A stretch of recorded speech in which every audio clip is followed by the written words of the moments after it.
Hi, everybody. Welcome to Conversation with Calvin. We Just Species. Uh, Chronologically, hey, it's March 17th.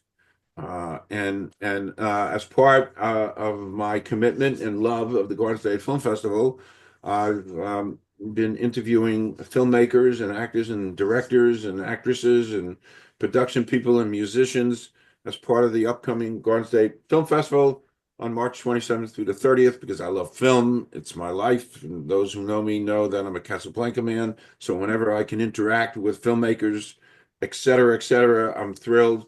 I'm with Jackie Letkowski and Bret McKee, actually local folks. We're all local, and they did their their their film Cecelia Ship, which we're going to talk about. They're indie filmmakers, and I had a chance to watch the trailer, which kind of blew me away. I call it as I see it. Powerful stuff. So, and this again, as indie filmmakers, and we're going to talk about this. The world of indie filmmakers has risen so high. We'll talk about that. But anyway, I'm really thrilled to meet you guys, and to talk about Cecilia Ship. So my monologue is done. I always call it a Johnny Carson monologue, and it's funny. Half the people when I say that they have no clue what I'm talking about. And sometimes I want to grab my head. Are you kidding me? And then some people do know, which is it restores my faith. Um, anyway, so monologue done. Jackie, Bret, take it away. A little background, and then we're gonna talk about your journey. Okay. Sure. Well, so Brett and I met in an acting class in New York City, Sedgwick Acting Studios. Um, we were talking, obviously both actors. He had mentioned that he directs. He's interested in direct. He's directed music videos. He's directed other short films. And I like to write, and I've submitted scripts to screenplay contests and placed, but nothing ever happened with them. So he had asked me, he said, "Oh, well, can I read something that you've done?" So I said, "Sure." So I sent him a bunch of scripts, and he really gravitated towards Cecilia's Ship. And he had said to me during the SAG strikes, like when no one was working, "Oh, I think we can make this. Like I have resources where I'm from in Atlanta, and I think we could do this." So yeah, and I was thrilled, and I loved his directing style from what I've seen, like with his music videos. And I don't know, what do you think, Brett? Like, what's your take? Like, Yeah, that's we had actually decided, and this was outside of class after the last class before the strikes, like, well, hey, let's do something. We'd actually decided maybe we would collaborate and write something together. So we were exchanging each other's writing stuff, and she had a feature, a pilot. She had a couple of other shorts, and then this one, there's something about it that grabbed me, but it was also like, 6 pages. So I was like, ooh, let's not. I mean, we can add to our pile of writing that we already have, or I don't know, let's get out there and maybe do something. And I just knew there was going to be a lot of people who were going to have a lot of free time. And it just seemed like the timing was right. The stars were aligned, if you will. And yeah, we didn't actually intend, I think, for it to be to be what it was. It just kind of grew itself. And I don't know. Jackie and I had done we I'd done some photography with her before, and we didn't know it. We knew each other. We didn't know each other that well. And then through this process, we became really, really good friends. And which is funny because I feel like a lot of times people who are friends beforehand try to work together. And sometimes that can damage the friendship, sometimes not. But Jackie and I actually, I feel like the working together helped us become really good friends. yeah. Interesting. You kind of answered the first question I was going to ask you. That's perfect. Um, so as a director, um, what like inspires you? What inspires you as a director to direct? And you can tell me some of your favorite directors. That's a parenthetical little add-on. Um, and was any of that inspiration showcased in Cecilia's ship? Yes. Great question. So I've always liked, well, excuse me. Yeah, I've take a always drink of liked water. it. Yeah, yeah. Right. I've always liked photography. I've always been a visual person. I don't feel like I ever was the kind of photographer that that I aspired to be. But in 2018, I was doing a photography course in New York City before I moved here, at the International School for Photography, and she was trying to help us not just learn about seeing photography differently, but how one shot isn't just a photograph in and of itself, but the context of that, within a greater whole. So we were working on 12 to 15 pieces, sort of creating one. And it was just interesting. So we were looking through all the photos, and she says, "Brett, do you work in the film industry?" And I said, "I do. 'Cause I'm a stunt man. I'm an actor." And she says, "Do you know who David Lynch is?" And I said, "Yes, he's one of my favorite directors." And she says, "Well, a lot of your photography looks like that. It's cinematic." And I was like, "Oh, what a." I happened to also be watching a lot of David Lynch at the time, but very sleuthy, very film noir, lots of shadows, very sort of like, using frames between buildings for the subject where it's almost a little bit voyeuristic in a way. And so I don't know that I consciously think about those things when I'm directing, because I also want the camera people to be able to do their thing and to have their voice as well. But yeah, there are some elements that I think I like to borrow from. For instance, the David Lynch. I know that when it comes to casting, I was watching some interviews with him.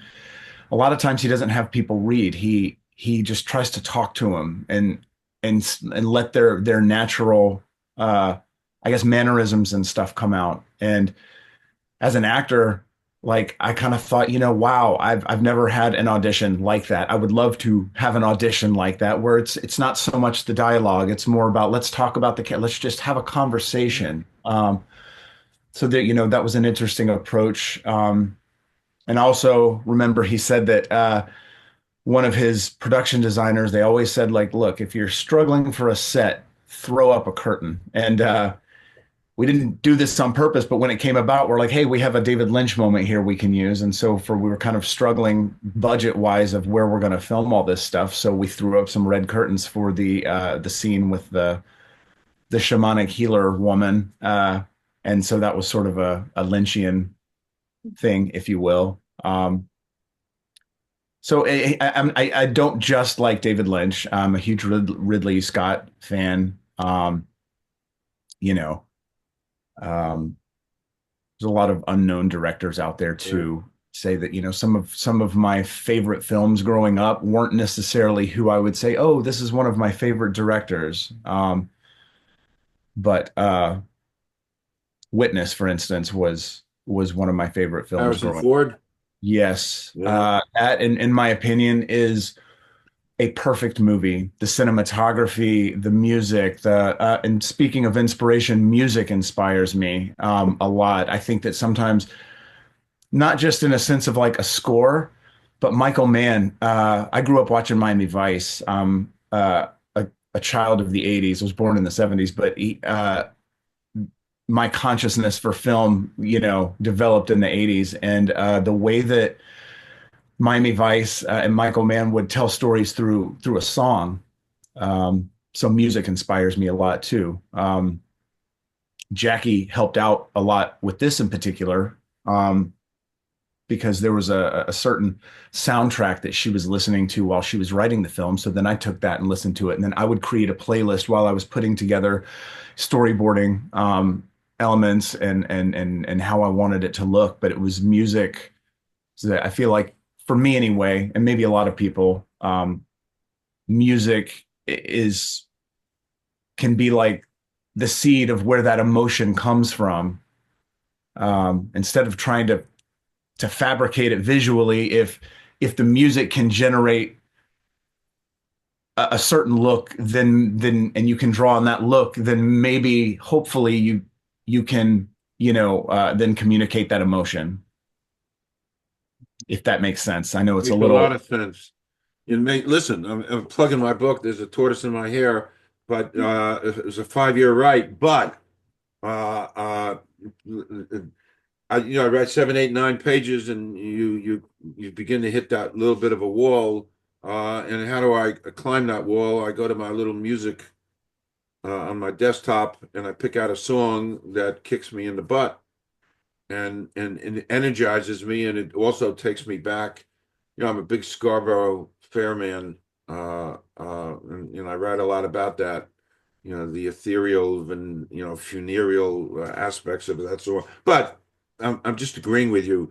Whenever I need a jolt, it's not drinking jolt. It's putting a song on that means something to me, and of course I'm a product of the '60s.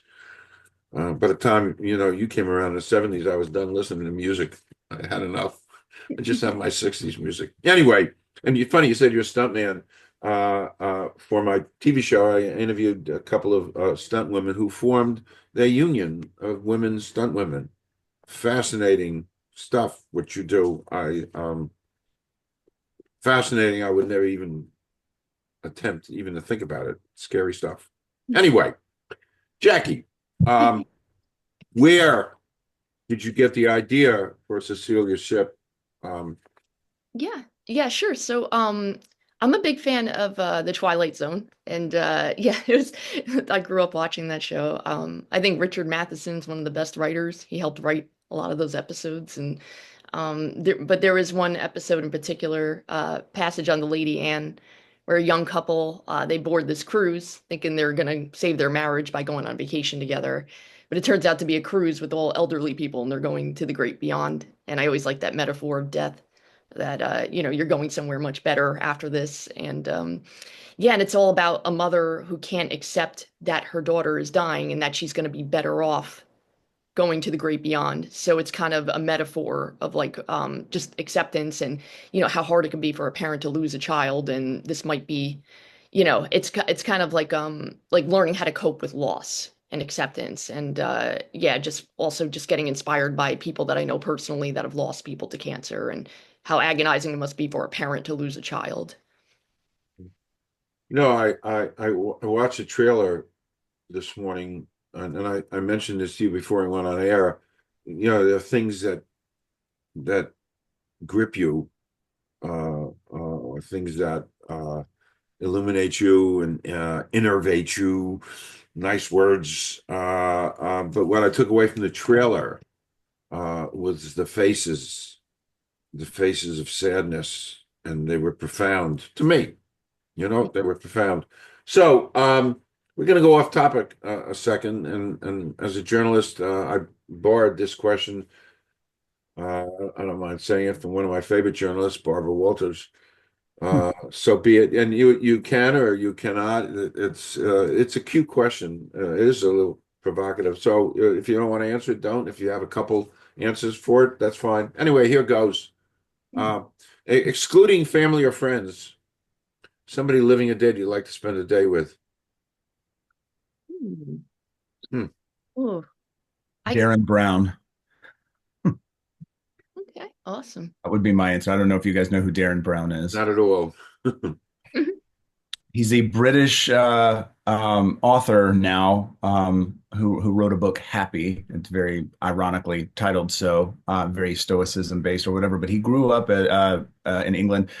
Um, he was a card magician. Then he turned into a sort of doing mentalism on stage work, and then he started using that to try to sort of help expose fraudulent psychics. And then he got into studying and recreating. Uh, Old psychology experiments that they did, classic ones. And yeah, he had a show on BBC for a while, or several different ones where he did stuff like that. But very interesting guy. Like that. I'm going to tell you about it. Jackie? I guess I would say Richard Matheson, just because like I love writing and he's my favorite writer, and I feel like he is very underrated. Like when people talk to avid readers, they'll say, "Oh, who's your favorite writer?" And sometimes it's like Stephen King or it's Kurt Vonnegut or what, which are all, they're great in their own right and I respect them. But Matheson, I felt like influenced so many people, so many filmmakers. And I'm always like baffled when I talk to writers that don't know who he is. I'm like, you don't know Richard Matheson, because he just inspired, like even what's his name? Steven Spielberg. There you go. His first feature, Duel, was inspired by a short. Oh, wow. Yeah, written by Matheson. A lot of people don't know that. And Is that yeah, that car chase in Duel? yes, Yeah, I yes. remember that. One of the best, again, another Yeah, underrated film. It was like this huge truck. The guy gets into a road rage argument with a huge truck driver, big rig driver, and it becomes like it's so great the way it's directed because it's almost like the truck becomes this monster. You never see the truck driver's face. right, It's right. a natural entity. And yeah, that's all it was, but he made it so suspenseful and the short story was just as good.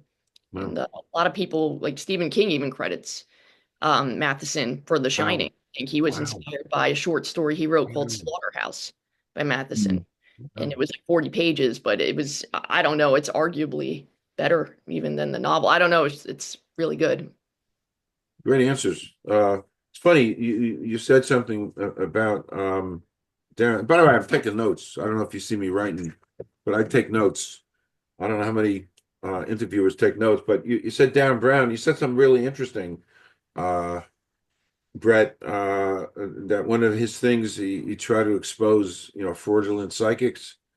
It's funny. I did an interview for a conversation with Calvin with a psychic, and of course I went in being somewhat skeptical about the whole institution, but she was off. Her name's Lorette. Uh, Beyond comprehension because she told me things about myself. No glittering generalities. No glitter. She told me stuff about myself, and she's clairvoyant, sight, and healer that nobody on earth knew, including my wife out there in the kitchen. Um, uh, Kitchen's close by, and I mean, she was haunting, and then she went on to tell me, and she had, she closed her eyes for 70 minutes while she's doing her thing with me. She told me stuff that beyond that nobody knew, and it floored me. And then she said I was 1,200 years old, which means I've been around, and I kind of think that. And tied into the Willoughby thing, I keep on seeing myself, on a train going to Willoughby, so it's just some strange stuff to me. So it makes sense. But let's go back to work. Brett, can you tell us about your and I'm always fascinated about directors and their styles and your working relationship with the DP and the editor, because that's important stuff, right? Yeah. Yeah. Well, it's trust. Just you have to know there's so many things you're trying to focus on, or especially when you're producing it, there are fires you have to put out, and you're trying to constantly keep your focus to the creative aspect, but and kind of block out the practical stuff that also needs to simultaneously be handled, and sometimes, being able to with as few words as possible in the moment on set. Hey, can you go over? I need you to grab pieces of this, that, and he goes, yep. And I know he knows exactly what I need. Without me, if I'm not able in the moment to say what I need, he knows what I need. So there's trust there. I think with anybody, any relationship you have, you kind of develop a unique language and communication style with that person.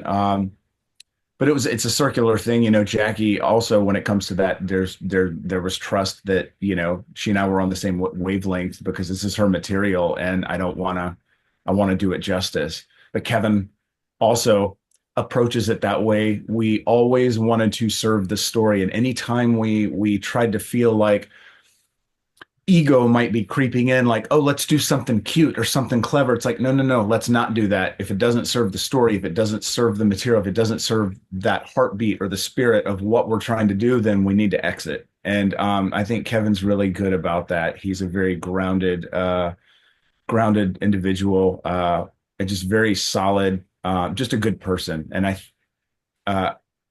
ultimately, Jackie and I and Kevin and other people in our circle, like we we want to work with good people. We want to try to tell good stories, and that's it. So it's hopefully that translates in the finished product. Maybe it will, maybe it won't. Can't always control the outcome, but at least if the process Yeah. is correct, then that's it. Comes Mhm. down to if you can get rid of the ego, whether it's in a stylistic choice or whether it's in a hey, somebody says, there was one point I was like, all right, cool, I think we got it. And Kevin looked at me, he goes, are you sure? Oh, I don't know. If Kevin's not sure if we got it, maybe I'm not so sure if we got it. Okay, let's do another take. Um, you have to be able to take that criticism or those moments where you think you're on it and somebody taps you on the shoulder and says, hold on, we got to back it up. Oh, okay. And don't be offended by that. Instead, be grateful that you have people who are going to keep you honest. Great answer. Interesting. Boy, it is so, as I'm digesting and listening and the whole process is so foreign to me because I know nothing about the process. I mean, I've got friends, short film stuff, and I sometimes hang out on sets and I'm so fascinated by the whole your world. And I actually one time I crossed over. I snuck into a movie with Meryl Streep. One True Thing. She got a Academy Award nomination, and actually I was the biggest. I'm 6'5", by the way. Oh, wow. Wow. Can't tell because I'm sitting. But I was actually in the Christmas scene at the end of the movie. I was the biggest thing in that scene. And they made me take my hat off because it was a US Open hat from '97, and this was a period piece from '88. So it's a good thing they made me. But anyway, Jackie, Yeah. um, I'd like to. I kind of ramble on. I have to control Oh, myself. okay. No So problem. this I love this question. What's it like to see your script come to life? How Cecilia's ship. It's surreal. Yeah, because I wrote it so long ago and it just sat like, doing nothing, collecting dust for many years. And I submitted it to a couple contests, hoping maybe I'd get some funding for it. I called, some production companies and it's hard with the short. It's hard to sell a short, and to get funding for shorts. And I was just so grateful when so many years later, I ran into Bret. Bret's like, oh, I'd be open to reading some stuff. And I was like, oh, really? Okay. And, he took to it and he said, we could do this. I was like, you're kidding. Because I never thought I'd see the day. I just kind of had accepted that it wasn't going to happen. Like, it was a great story, but what am I going to do with it? And yeah, so I was like, oh my gosh. And just to see it, like, just to see the cut of it when he showed it to me, I was like, it was emotional. Like, it was. Like I cried not just because of the story and because of the actors being so great and his job with directing was amazing, but it was just yeah, it was like a dream to see something that you write come to life and Yeah. see such a talented group of people bring it to life and it was exactly how I envisioned it too. It was unbelievable. It was amazing. It's funny, Norman Mailer. I'm listening to you, and Norman Mailer had a great quote, and he said, "For a guy, writing a novel is akin to giving birth." Hmm. It was, and that has resonated with me because I've written two books, and that just has resonated because it's true. It's my baby. That tortoise in my hair is my baby, and everything about it is my baby, and I view it that way. So you're echoing those same sentiments. The last official question, then we have one little off-topic question. Do you guys plan to make future projects? Or do you have anything in mind? Are you working on anything that you want to share? Okay. Yes. We do. I don't know if we can go into too much detail You right don't have now, to. but we definitely have several other projects. If for nothing else, for me, it was a real, fortunate thing. It was a real blessing to have this time to work with Jackie and to get to know her because now it's like great, just one more critical part of like the wider family of film that we're trying to build. But you got to have that core circle there, and it's nice to have Jackie as a part of that. Like just somebody that I know I can work with and enjoy doing it. We trust each other. Like it's huge. So absolutely. Yeah. anything I do in the future will have Jackie involved. Good. And hey, guys, come back. You know, you want to talk about future project, anything? I told you before you went on air, I just sit in this chair wearing out arms, literally wearing out the arms of my chair. So, you know, come back, come back, come back. Um, one off topic, but it's not really off topic. And this is one of my favorite questions. And this question was born out of my watching the Academy Awards. And I'm seeing Honora win basically everything. And it was like actually a scene out of Moonstruck. Here's Yeah. another movie reference when Okay. Cher, one of the great scenes of all time, I think, when Cher slaps Nicolas Cage and tells him to snap out of it. And I'm always slapping myself ceremoniously to snap out of it. But when I saw that, I slapped myself in the face and I realized that that's an indie film.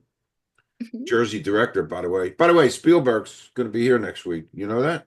Oh, I heard. He's Yeah. shooting in Middlesex County next week.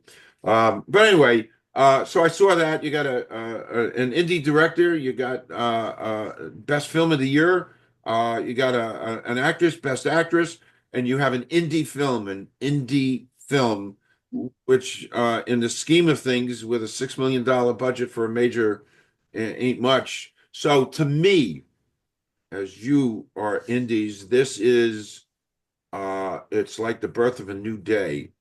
The realization that there's and the credibility and the establishment it was always there, but it's now taken to a new level. So anyway, your views, it's a two-part question. Your views of the future in indie filmmaking, A, and B, the Jackie or Jersey Girl, that was a movie too, by the way, Jersey Girl. Yeah. Because I So Kevin you're a Smith. Jersey girl, and you're across the river there, Brett. But New Jersey, I think, because I've written essays about New Jersey, you know, winning its independence from New York and Philly in a lot of different ways. New Jersey's really becoming a bit of a Hollywood of the East. You know, Netflix, you know, $900 million studio, you know, 8 miles away from me. I'm not going to knock on any doors. That and so much film is being done here, including Spielberg. And then you know, I hear things blowing in the wind about another $1 billion studio going up in South Jersey. So anyway, talk about your world of indie films in the future that you see. Take it away. Sure. Well, being from New Jersey, it's funny. I had a call recently with a couple of financiers. They own a company, Branded Streams, where they help with product placement to help fund films, and they were interested in something I wrote. So we had a conversation, and I told them, I said, you know, there's a few locations we're thinking of, and they said, well, what spots are you thinking of if you were to shoot this? And I said, well, my film partner and I, Brett, we had talked about New York, New Jersey, maybe Atlanta, and they said stick with Jersey. They said it has really good incentives, like tax incentives. They're doing Yeah. a lot for filmmakers. They said, you know, and it really is the original Mecca. A lot of people think Hollywood. It's like, no, it was Fort Lee. Fort Lee was the original, like, you know, and There must have been 1,000 studios in Fort Lee. Fort Lee, yeah, and that you know that the first feature film, The Great Train Robbery, that was filmed in I think Newark, right? Like, and I mean, it's just you know so many people forget that Jersey's such a hot spot for filming and a lot of filming, you know, because people that want to shoot in New York, they look at how expensive it is and they're like, well, dude, just cross the river, go to Jersey. You know, they it's so much more affordable. They work with you more there. There's better tax incentives. So all three of these guys, not and only one of them was from Jersey. The other two are from California, but all of them said just go to Jersey. It's just one of the best places to film. I said, okay. Mhm. So I said, I'll talk to my partner. So there we are. Well, So, and the funny thing is, I'm actually looking. Jackie's sister's a real estate agent. She's helping me look at places right now. I'm actually looking to move to Jersey. So yeah, there you have it, right? Great. Welcome, welcome, welcome. Hey, I've spent my entire life here, and although I when we got married, my wife's a Brooklyn girl. I call it serving. I had to serve a 2-year sentence in Brooklyn when we first got married. I wasn't happy moving my car to the other side of the street every day. So be it. But anyway, welcome to New Jersey, Brett. yeah. All right, guys. Hey, by the way, we could go on and on and on. I have to limit myself because we could go on and on and on. I thank you very much, and I only wish you such good things. Oh, thank you so much. Thank Such you, good Calvin. things. Yep, and this has been great. I'm officially inviting you to come back in any shape, way, form. I'm here. I got a growing channel, so I'm all yours. But thanks so much. Don't leave. I'm just going to stop recording. Okay. I will do a 2-minute wrap. That's a theatrical term, right? Yeah. What do I know? Thanks, guys.